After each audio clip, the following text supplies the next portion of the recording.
Idea for me is that the better that these numbers are, the better the putter will work for us. Good stroke. Good putt. Yes. Come on. Is that your brain has recognised that you're aiming a little bit there, and you've manufactured the golf club in a way to make sure that we're hitting the middle of the hole. That's why you're never ever too far off. It's a good putting stroke, mate. You're pretty solid.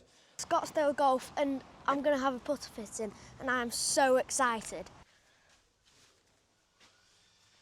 Good, eh? Yeah, really good. There you go. Good. This has just been recently refurbed, so obviously it's got quite a nice new. Wow. Like a ladder's cave in there. I'm going to put that over there. Take you through the different heads, I'll take you through the different models. Generally what you'll find is that we will fit in loft order, so most putters are around 3.5 to 4 degrees for loft. You'll probably notice when you look at where the grips are, all the grips are offset, so they look a little bit funky.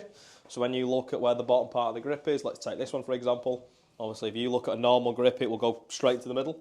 Your lab stuff is all a little bit offset, so they've got the press grips. Now what they're designed to do is they're designed to help get the shaft forward to people. That helps people with launch, gets the launch a little bit lower, gets them a little bit more topspin. Lots of your amateur players generally will launch the ball too high, so we need something that's going to allow us to get that a little bit further forward, get it launched a little bit lower, help with the pace side of it. From a head scenario, what we'll do is you've got Mez and Mez Max.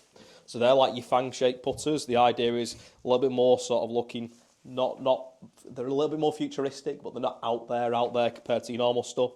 Red being your Mez, blue being your Mez Max. Obviously, you've all got your different colours. The Mez Max is just 20% bigger. Yeah. You've then got your Oz. Now, your Oz is your newest shape. It's the one that's just sort of been released in sort of February time. It's just sort of come to the market. It's a bit more like your traditional looking shape, a bit more of a rounded mallet shape. The idea is that what you've got with these is it looks a little bit more like your traditional stuff.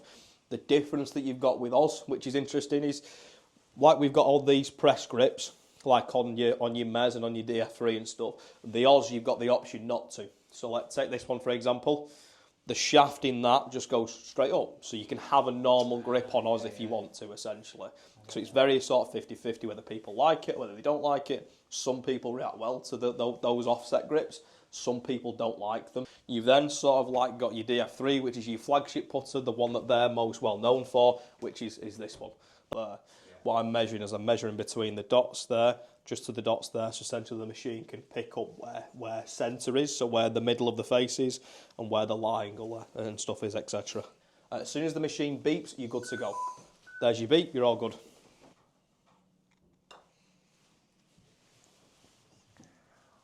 Oh. Yes. Yes. Yes. 0.00 would be absolutely in the middle. Anything that's in the positive numbers, like that 0.18 there, that's a bit more of a toe hit. Anything that's got that minus number before it is a little bit towards the heel, that's all.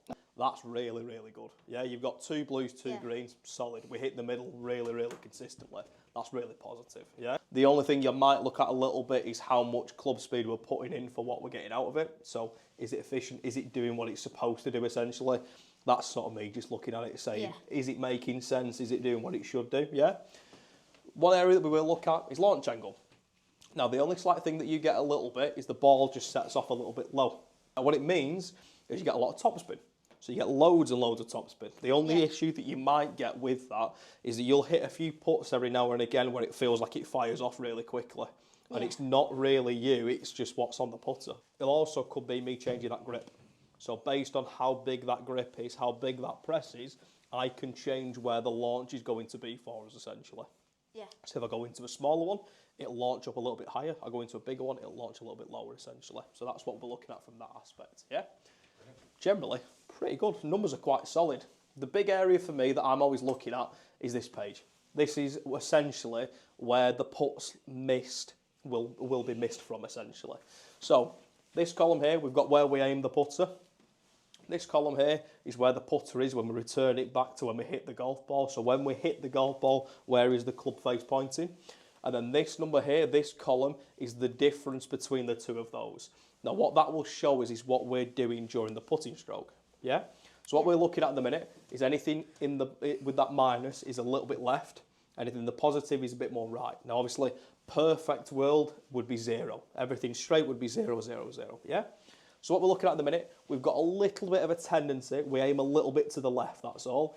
And then as we come through to the golf ball, that face just comes a little bit more open, that's all. Yeah, now, the thing that's nice... Is that a bit familiar? Yeah.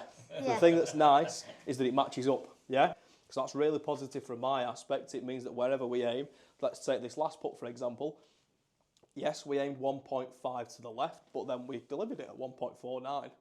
So the idea is that your brain has recognised that you're aiming a little bit there, and you've manufactured the golf club in a way to make sure that we're hitting the middle of the hole. That's why you're never, ever too far off. It's a good putting stroke, mate. You're pretty solid. Yeah. I just want you to have a few practices, just get a bit of a feel for it. Now, the other thing that's different in this putter with being at the Oz 1 is that you've got the Oz 1 and you've got the Oz 1i. Now, this is the Oz 1.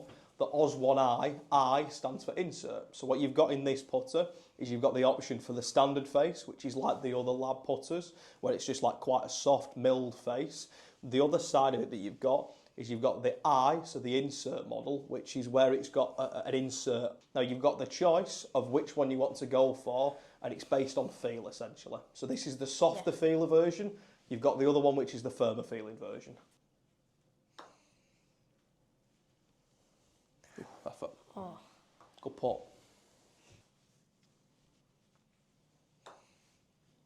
Beautiful. Great putt. Yeah. Well, the reason that I like the Oz for Harry is it generally, over the Mez and the DF3, what you tend to find is that the putters have their own patterns, I find. So DF3 is really low in rotation.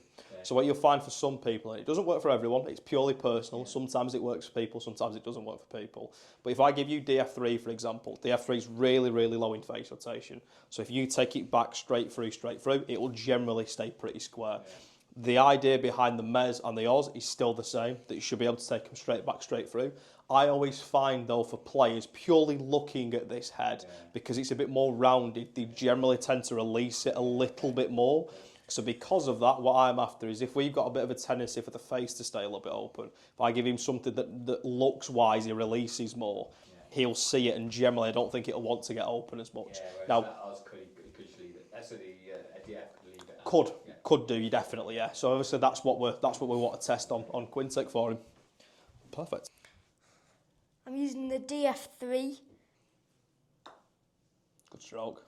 Good putt. Yes. Come on.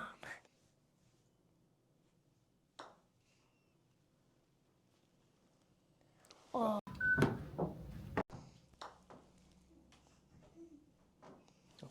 There you go.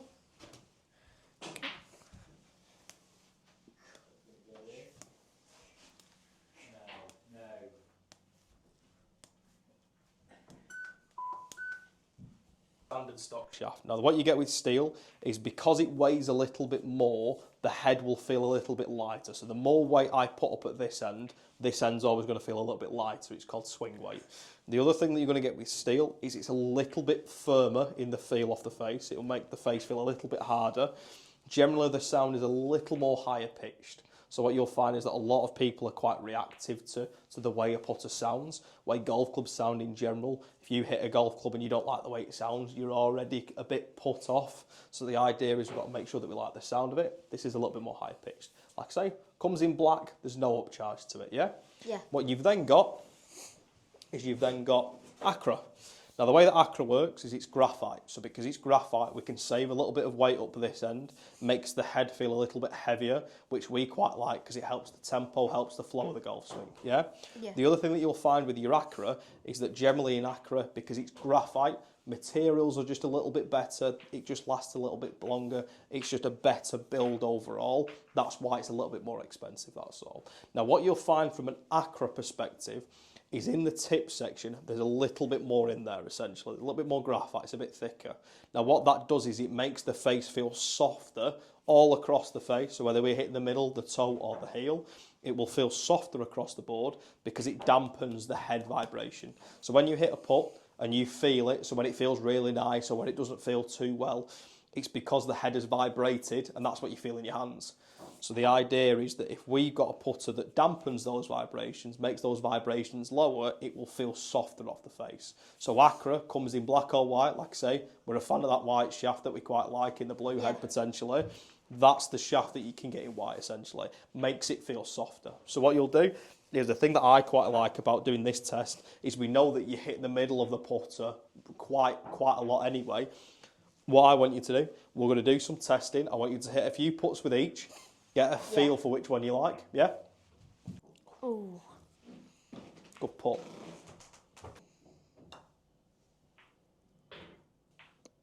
Will be a little bit heavier, generally just because you've got a little bit less weight where your hands are, so the head feels a bit heavier. Yeah. So I've decided to go with the Oz.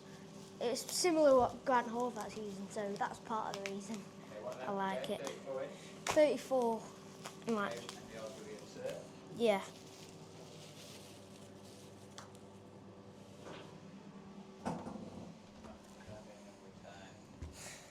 Yeah, now I'm used to the It's a bit green, funkier.